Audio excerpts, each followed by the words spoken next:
Okay, so here we have the virgin birth of Jesus, the sinlessness of Jesus, the Messiahship of Jesus, the miracles of Jesus, the atonement of Jesus. Those things are never denied by Arians or semi-Arians back at the time, by Arius, whatever, in the 4th century. But when it comes to this other thing, this co-equal deity of Jesus, and I'm not talking about just deity in a general sense, which obviously, that exists. If Jesus pre-existed, he was a divine being in some sense, right? But this co-equality or co-eternity of Jesus, that is not so clearly attested to in Scripture. It just isn't. It's not as clear as, say, the virgin birth, the miracles, the sinlessness. Those things are superabundantly clear and without question. But the co-eternity, the co-equality, it's just not there in that same way. There are only little things that you can maybe infer or view certain ways. I and my Father are one is not the same as saying I and my Father are equal. Jesus did not use the word equal. He used the word one, and that's just a unity of purpose in shepherding work, in saving work. In John 10, that was the context. I take care of the sheep. My Father takes care of the sheep. I and my Father are one in pastoral work. That's it. And Jesus said that he and the Father would be one with the apostles and the disciples, one with the flock too.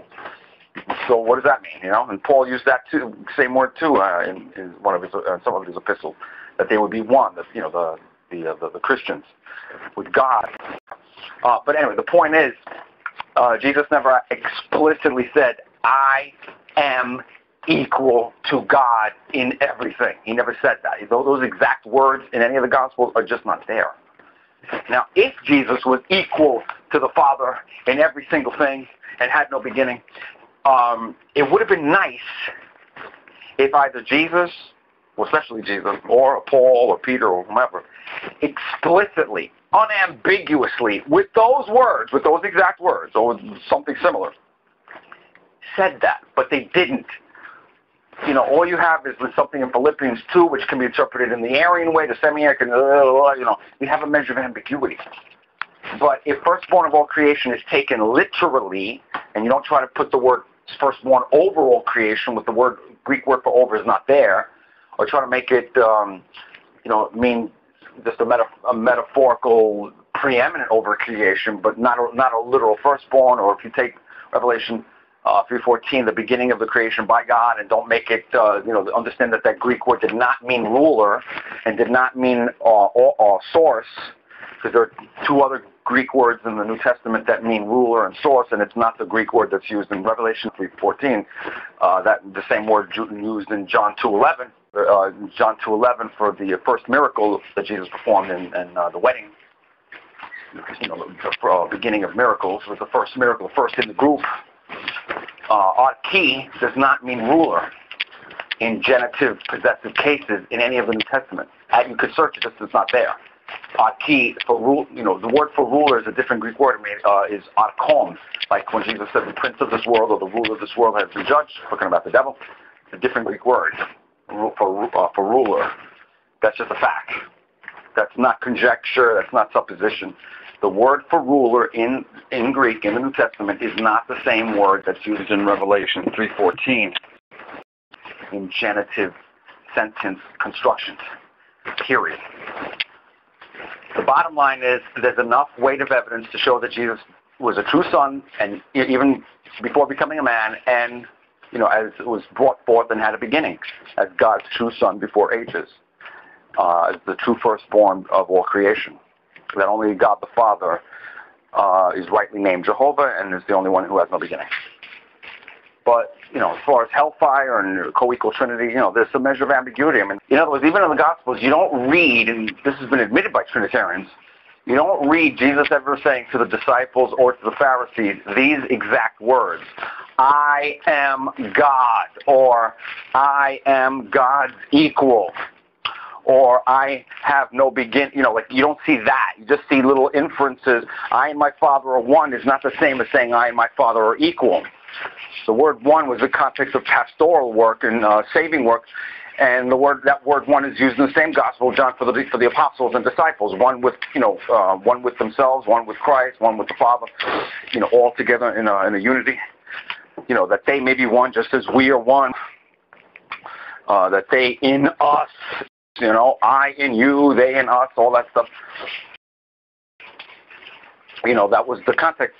So obviously the apostles are not going to be one in substance or become part of the Trinity as Armstrong heretically taught or whatever. The point is there's a measure of ambiguity. I mean, even with John 1:1, I mean, if you really analyze the original Greek, whether the predicate with the subject was here or there, whatever, the second occurrence of theos, or God, is left indefinite. In other words, it doesn't say the Logos was ho theos or the God, the same way it calls the Father in the first part of John 1:1. Why doesn't it call the Logos the God the same way?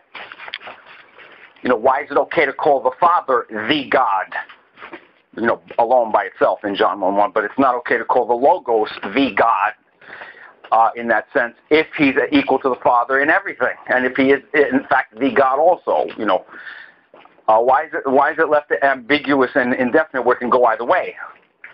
Jesus was a divine being. There's no issue with that, but was he almighty in the supreme sense of the Father? John 1:1 doesn't exactly say that, if you're honest. The point is, it's like you wonder why was the Bible. I mean, there's some things that are clear-cut. There's some things that are not ambiguous. There's some things that are very clear. Like, okay, if this idea of a co-equal Trinity was so clear in the Bible, and that it's not an inferred doctrine, which obviously it is, but if it was, then why would there have been an Arian controversy? Why would there have been any controversy at all from people who claim to stick to the Bible? In other words, this is the point that you don't get. Arius,